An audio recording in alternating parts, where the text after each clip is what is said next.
नरेंद्र मोदी जी के खिलाफ इतना दिल में घृणा है कि तीसरी बार प्रधानमंत्री कैसे बन गए। हारने के बाद अब वो भारत को आर्थिक रूप से अस्थिर करने के षड्यंत्र में जुटे हुए हैं। ये रिपोर्ट शनिवार को रिलीज होती है, रविवार को हल्ला मचता है ताकि सोमवार को पूरे कैपिटल मार्केट को अस्थिर कर दिया जाए। क्या वर्ल्ड बैंक, क्या मूडीज, क्या अदर्स, सबों ने भारत की ग्रोथ रेट को बहुत अप्रिशिएट किया है। हिंडनबर्ग ने वो रिपोर्ट बाकायदे वो नोटिस अपने वेबसाइट पर भी दी है, जिसमें उनको नोटिस क्यों भेजी गई है वो भी कारण है। उसका जवाब देने की बजाय अब ये फ्रंट खोला गया है। सत्ता से बेदखल होने के बाद कांग्रेस पार्टी, उनके सहयोगी गठबंधन के लोग और उनको प्रमोट करने वाले टूल किट के लोग थोड़ा संयम और शांति रखेंगे। लेकिन नरेंद्र मोदी जी के खिलाफ इतना दिल में घृणा है कि तीसरी बार प्रधानमंत्री कैसे बन गए, और बन तो गए तो इनको बेदखल करने की पूरी कोशिश करो।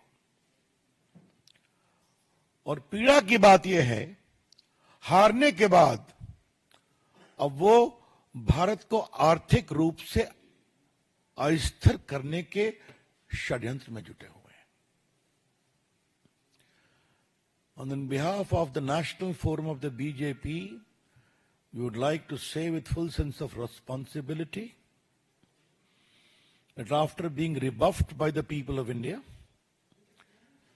the Congress Party, its allies, and its closest allies, the Toolkit Gang,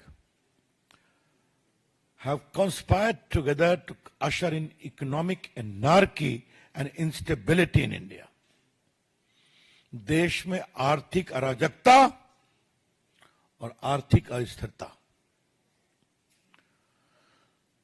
स्वाभाविक है।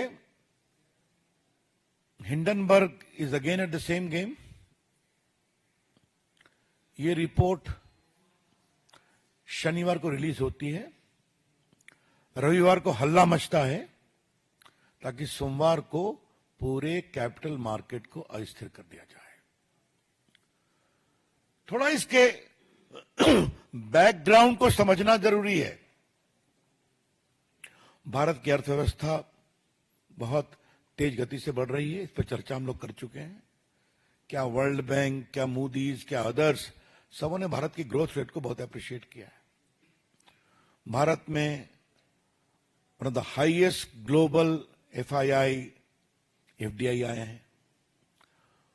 भारत में इंस्टीट्यूशनल इन्वेस्टर भी हैं, छोटे इन्वेस्टर भी हैं, जो अपने इन्वेस्टमेंट के रिटर्न से बहुत खुश हैं। India is a safe, stable and promising market in the shares as well. SEBI का काम क्या है? सेबी को उसकी कानूनी जिम्मेवारी है कि मार्केट ठीक चले।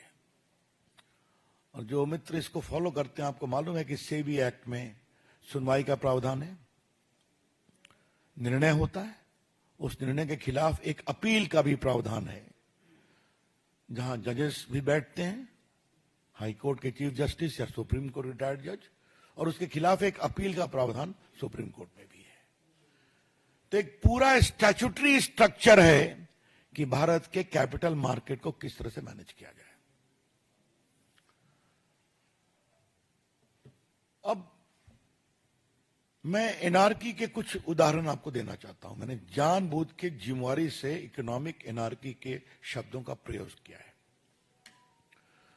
पहले हिडनबर्ग की रिपोर्ट आई थी, आपको मालूम है। उसकी डेट आपको मालूम है कि जनवरी में ऑर्डर आया था सुप्रीम कोर्ट का। 24 में 22 इंक्वायरी कंप्लीट हो गई थी, बाद में एक और कंप्लीट हो गई। तो वो एक लीगल प्रोसेस है जो सुप्रीम कोर्ट के आदेश से चला है। अच्छा होता जो राजीव गांधी और कांग्रेस के लोग जेपीसी की बात करते हैं, बड़े वकीलों की फौज है उनके साथ, तो पेश हो जाते उसी में, इंटरवेन करते उसमें, कुछ नहीं किया। उसके बाद हिंडनबर्ग को नोटिस दी जाती है जुलाई में कि आपने जो आरोप लगाया कानून के विरोध में, आप जवाब दीजिए। हिंडनबर्ग ने वो रिपोर्ट बाकायदे वो नोटिस अपने वेबसाइट पर भी दी है, जिसमें उनको नोटिस क्यों भेजी गई है वो भी कारण है। उसका जवाब देने की बजाय अब ये फ्रंट खोला गया है। मैं फिर रिपोर्ट कर रहा हूं कि जब हिंडनबर्ग के खिलाफ